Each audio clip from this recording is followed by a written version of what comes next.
তুমি আমাকে ছেড়ে কেন চলে গেলে? আমি তোমাকে খুব মিস করছি। তোমার জানো আজ পয়লা বৈশাখে কেউ আমাকে মিষ্টি মুখ করায়নি। তবে মা জানো তুমি বেঁচে থাকতে যে পেঁপে গাছটা লাগিয়েছিলে সেই পেঁপে গাছে একটা পেঁপে পেকেছিল, তাই পয়লা বৈশাখে পেঁপেটা কেটে খাচ্ছি। আমার কিছুই ভালো লাগছে না তোমাকে ছাড়া।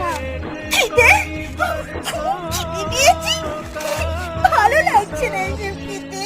খেতে দাও, খাবো, খিদে পেয়েছে গো। তোমাকে তো আমি চিনতে পারলাম না, কে তুমি? আমি জানি না, আমাকে খেতে দাও না।